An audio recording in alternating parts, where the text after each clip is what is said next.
Hello friends, welcome to PK job update. साथियों, कैसे हैं आप लोग? उम्मीद करते हैं कि आप लोग अच्छे होंगे और साथ ही साथ आपकी पढ़ाई भी अच्छे से चल रही होगी। साथियों, आज जो है हम बात करेंगे बिहार सरकार बिहार तकनीकी सेवा आयोग की तरफ से एक बम्पर वैकेंसी निकाली गई है।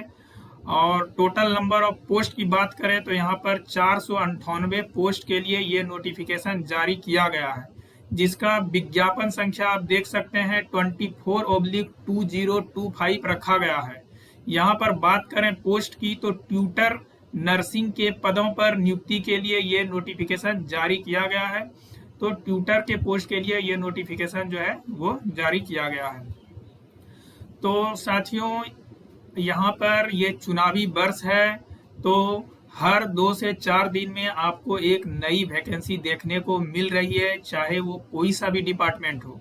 चाहे आप शिक्षा विभाग को देखिए, या फिर आप हेल्थ डिपार्टमेंट को देखिए, या फिर आप पुलिस डिपार्टमेंट में, किसी भी डिपार्टमेंट में यहाँ पर हर 2 से 4 दिन में आपको एक नई वैकेंसी देखने को मिल रही है। इसलिए साथियों, ये जो ईयर है वो गोल्डन ईयर हो सकता है आपके लिए, यदि आप अपना एक सीट पक्का करके आप अपने पेरेंट्स का नाम रोशन कर सकते हैं। तो साथियों, यहाँ पर कौन कौन से कैंडिडेट एलिजिबल्स हैं, वो जो है कैंडिडेट ध्यान से इस वीडियो को देख लेंगे तो सब समझ में आ जाएगा कि कौन कौन से कैंडिडेट यहाँ पर एलिजिबल हैं। इस वीडियो में हम बात करेंगे एलिजिबिलिटी क्राइटेरिया की, एज लिमिट की, क्या सिलेक्शन प्रोसेस रखा गया है और क्या एप्लीकेशन फी रखा गया है। हर एक बात की चर्चा करेंगे साथियों इस वीडियो में, तो आप वीडियो को ध्यान से देखिए और यदि आप एलिजिबल हैं तो फॉर्म को फिल कर सकते हैं। साथियों, चैनल पर नए हैं तो चैनल को सब्सक्राइब करके बेल बटन दबा दें, जिससे आने वाली हर एक नोटिफिकेशन आपको सही समय पे मिल सके। साथियों, वीडियो यदि आपको अच्छा लगता है, पसंद आता है, तो वीडियो को एक लाइक भी कर दीजिएगा, क्योंकि आपका एक लाइक मुझे मोटिवेट करता है ऐसे ऐसे वीडियो बनाने के लिए। तो चलिए साथियों, वीडियो को स्टार्ट करते हैं और समझ लेते हैं सारे इंपॉर्टेंट पॉइंट्स को। पोस्ट का नाम हमने आपको बता दिया, ट्यूटर का पोस्ट रहने वाला है आपका। बिहार पटना के अंतर्गत ट्यूटर नर्सिंग के रिक्त पदों पर नियमित नियुक्ति हेतु सामान्य प्रशासन विभाग बिहार पटना के माध्यम से प्राप्त याचना के आलोक में सुयोग्य उम्मीदवारों से जो है ना आवेदन मांगा गया है। और ये जो है फॉर्म फिलिंग का प्रोसेस 4 जुलाई 2025 से स्टार्ट हो गया है। मीन्स आज से आप जो है फॉर्म को फिल कर सकते हैं। फॉर्म फिलिंग का प्रोसेस जो है वो 1 अगस्त 2025 तक चलने वाला है। बात करते हैं पद नाम, तो हमने आपको बताया कि जो पोस्ट रहेगा आपका ट्यूटर नर्सिंग का रहेगा। वेतनमान की बात करें तो शानदार सैलरी यहाँ पर आपको दी जा रही है। वेतनमान देखिए 9300 से 34,800 के बीच रखा गया है। ग्रेड पे जो है 4800 का रखा गया है। बेहतरीन सैलरी यहाँ पर आपको दी जाएगी। और साथ में पुनरीक्षित वेतन संरचना में जो है फिर अभी जो आपको जो है लेवल 7 का सैलरी दिया जाएगा, और इसके बाद जो है जब लेवल 8 का लागू हो जाएगा तो फिर से आपको लेवल 8 की जो है सैलरी दी जाएगी। अब सबसे मेन बात करते हैं योग्यता की, क्या एलिजिबिलिटी क्राइटेरिया मांगा गया है। तो ये बात ध्यान से सभी कैंडिडेट को समझ लीजिएगा कि आप एलिजिबल हैं या नहीं। मान्यता प्राप्त संस्थान से भारतीय उपचार्य परिषद इंडियन नर्सिंग काउंसिल नई दिल्ली द्वारा समय समय पर अवधारित अवधि की एमएससी नर्सिंग या बीएससी नर्सिंग, ठीक है, या तो एमएससी नर्सिंग या फिर बीएससी नर्सिंग कोर्स अथवा diploma in nursing education and administration course में उत्तीर्णता, मतलब इस कोर्स में आपको पास होना चाहिए और साथ ही साथ 2 वर्ष का व्यावसायिक कार्य अनुभव भी आपके पास होना चाहिए, तथा तत्संबंधी प्रमाण पत्र रहना जो है, ये सब जो है आपके पास, जो हमने बताया ऊपर में आपको, इसका जो है आपके पास सर्टिफिकेट होना कंपलसरी है। साथ ही साथ ये तो फर्स्ट कंडीशन रखा गया है। और देखिए, जो बिहार से बाहर के हैं परंतु बिहार राज्य से बाहर अवस्थित संस्थानों के मामले में भारतीय उपचार्य परिषद नई दिल्ली से जो है आपको सूटेबिलिटी प्राप्त रहना अनिवार्य होगा, ठीक है। और सेकेंड जो कंडीशन रखा गया है वो रखा गया है कि साथ ही साथ आपके पास जो है बिहार परिचारिका निबंधन परिषद पटना से निबंधित रहना भी अनिवार्य होगा। तो साथियों ये दो कंडीशंस रखा गया है एलिजिबिलिटी में। कंडीशन नंबर 1 ये था और कंडीशन नंबर 2, जो भी कैंडिडेट इन दोनों ही कंडीशन को फुलफिल कर सकते हैं या कर रहे हैं वो जो है फॉर्म को फिल कर सकते हैं। तो यहाँ पर इसके बारे में वही सारा कुछ बताया गया है। नीचे बात कर लेते हैं कि कितनी क्या वैकेंसीज निकाली गई है कैटेगरी वाइज।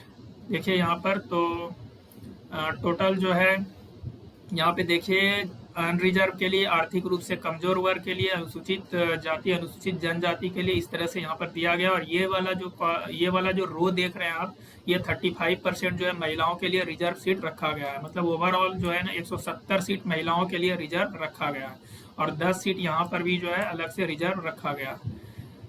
ये देख लीजिए जो जनरल कैटेगरी के लिए है उसके लिए टोटल 203 पोस्ट निकाला गया है। आर्थिक रूप से कमजोर वर्ग के लिए 46, अनुसूचित जाति के लिए 79, अनुसूचित जनजाति के लिए 5 और अत्यंत पिछड़ा वर्ग के लिए 92, पिछड़ा वर्ग के लिए 60 और पिछड़े वर्ग की महिला इनके लिए 13 पोस्ट जो है वो निकाला गया है। ओवरऑल देखा जाए तो 498 पोस्ट के लिए ये नोटिफिकेशन जारी किया गया है।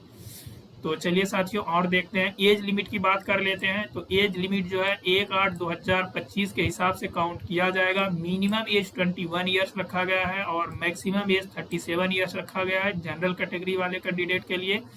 यदि आप फीमेल हैं तो 40 ईयर्स तक फॉर्म को फिल कर सकते हैं जनरल कैटेगरी में।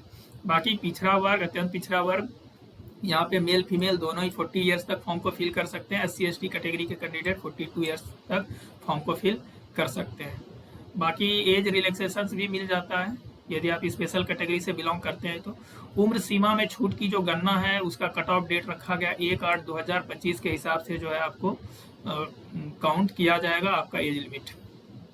सो आगे देखिए आरक्षण सिर्फ उन्हीं को मिलेगा जो बिहार के अस्थायी निवासी है। यहाँ पर देखिए लिखा है आरक्षण का लाभ उन्हीं उम्मीदवार को मिलेगा जिनका स्थायी निवास बिहार राज्य में है, अर्थात जो बिहार के मूल निवासी है।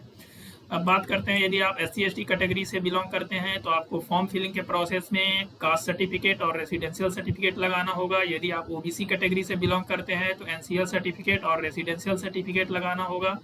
और यदि आप EWS कैटेगरी से बिलोंग करते हैं तो आपको EWS सर्टिफिकेट और रेसिडेंशियल सर्टिफिकेट लगाना होगा फॉर्म फिलिंग के प्रोसेस में, तभी आपको आरक्षण का लाभ मिल पाएगा। बाकी ये जो है दिया गया है फॉर्म फिलिंग के प्रोसेस में, ये कैटेगरी पूछा जाता है तो वो आप देख लीजिएगा। सो आगे देखते हैं और क्या इंपॉर्टेंट पॉइंट्स है। बात करते हैं आवेदन शुल्क की। तो सामान्य वर्ग, पिछड़ा वर्ग, अत्यंत पिछड़ा वर्ग और आर्थिक रूप से जो कमजोर वर्ग के कैंडिडेट हैं उसके लिए 600 रुपये रखा गया है। और बिहार राज्य के अस्थायी निवासी हैं, SC/ST कैटेगरी से बिलोंग करते हैं तो 150 रुपीज़। और बिहार राज्य के अस्थायी निवासी हैं और आप फीमेल हैं, चाहे आप रिजर्व कैटेगरी से बिलोंग करते हैं या फिर अनरिजर्व से, तो भी आपके पास कितना फी लगने वाला आपको 150। और राज्य के बाहर के उम्मीदवार हैं, ठीक है, चाहे आप मेल हो या फीमेल, तो आपको 600 रुपीज़ एप्लीकेशन फी पे करना होगा। और किसी भी माध्यम से आप फी को पे कर सकते हैं, debit card, credit card, internet banking, UPI, इन सभी माध्यम से आप पे कर सकते हैं। सो चयन की प्रक्रिया की बात कर लेते हैं साथियों। लिखित प्रतियोगिता परीक्षा, आपका CBT टेस्ट करवाया जाएगा जो कि 75 अंक का रहने वाला है। और ये जो 25 अंक जो है वो जो भी कैंडिडेट संविदा पर कार्य कर रहे हैं उसको जो है ये अलग से 25 मार्क्स दिया जाएगा। यहाँ पर देखिए लिखा हुआ है, संस्थानों में संविदा के आधार पर ट्यूटर के पद पर संतोषजनक कार्य अनुभव के लिए प्रति वर्ष 5 अंक और अधिकतम जो है 25 अंक। यदि कोई कैंडिडेट 5 ईयर्स तक जो है काम किए हैं संविदा पर तो उसको मैक्सिमम 25 अंक तक मिल सकता है। तो ओवरऑल जो है 100 अंक हो गया। यहाँ पर रूल के बारे में भी बताया गया है कि जैसे मान लीजिए अभ्यर्थी द्वारा लिखित प्रतियोगिता परीक्षा में प्राप्त अंक के उक्त परीक्षा में प्राप्त कुल अंकों का प्रतिशत को, जो भी प्रतिशत आपको आएगा रिटर्न एग्जामिनेशन में, जो भी मार्क्स आप लाएंगे जितना परसेंट, उसको 0.75 के गुणक से जो है ना मल्टीप्लाई कर दिया जाएगा।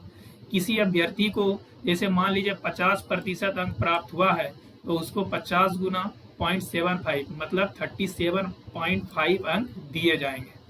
तो बात करते हैं अब लिखित प्रतियोगिता परीक्षा जो होगी वो CBT बेस्ड होगा, कंप्यूटर बेस्ड टेस्ट। और परीक्षा का जो पाठ्यक्रम है वो 100 क्वेश्चंस पूछे जाएंगे, सभी ऑब्जेक्टिव टाइप क्वेश्चंस रहेंगे। भाषा जो है हिंदी इंग्लिश दोनों में आपको क्वेश्चंस मिलेगा। परीक्षा की जो अवधि है वो 2 घंटे की रहेगी और कुल जो है 100 क्वेश्चंस 100 मार्क्स के रहने वाले हैं। बात करते हैं क्या पूछा जाएगा आपसे। तो बीएससी नर्सिंग का जो भी आपने पढ़ाई किया है, जो भी आपका सिलेबस था, उसी से सारा क्वेश्चंस रहने वाला है।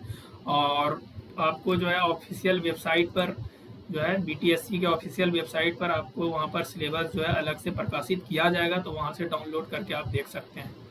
और यहाँ पर जो है साथियों एक क्वेश्चंस के लिए 1 मार्क्स आपको दिया जाएगा और एक गलत क्वेश्चंस के लिए 0.25 मार्क्स जो है ना कट किया जाएगा, मीन्स निगेटिव मार्किंग रखा गया है।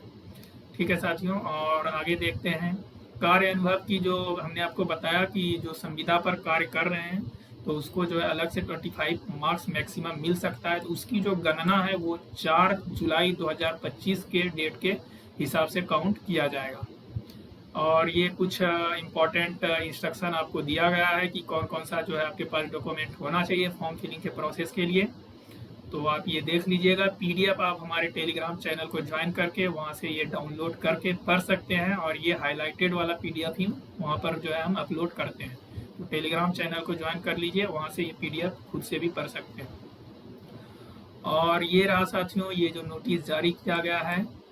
और बात कर लेते हैं अब कि जो भी कैंडिडेट एक्सपीरियंस सर्टिफिकेट बनाएंगे तो उसके लिए ये जो है दिया हुआ है ये फॉर्मेट, इसी फॉर्मेट में आपको जो है अपना एक्सपीरियंस सर्टिफिकेट बनवाना है और फॉर्म फिलिंग के प्रोसेस में जो है ना लगाना है, तभी आपको अलग से जो 25 मार्क्स वाला है अंक, तभी आपको वो मार्क्स मिल पाएगा। कार्य अनुभव प्रमाण पत्र का ये पत्र दिया गया है संस्थान कार्यालय के लेटर पैड या लेटर हेड में जो है वो निर्गत होना चाहिए। ये रहा अनुभव प्रमाण पत्र। यहाँ पर जो है आपका पूरा जो वो फिल करके देंगे, बना के देंगे, जहाँ पर भी आपने काम किया है ये सारा जो है फिल करके जो है आपको यहाँ पर जो है देखिए हस्ताक्षर और कार्यालय का मुहर, साइन, सिग्नेचर सारा जो है करवा के आपको जो है फॉर्म फिलिंग के प्रोसेस में लगाना है, तभी आपको जो है इसका लाभ मिल पाएगा। सो साथियों आपको हमने सारी जानकारी बता दी है। यदि आपको कोई डाउट है तो आप हमसे कमेंट सेक्शन में पूछ सकते हैं। और ऐसे ही इम्पोर्टेंट अपडेट्स के लिए साथियों चैनल को सब्सक्राइब करके बेल बटन दबा दें, जिससे आने वाली हर एक नोटिफिकेशन आपको सही समय पे मिल सके। तो फिर मिलते हैं साथियों किसी नेक्स्ट वीडियो में न्यू अपडेट के साथ। Thank you.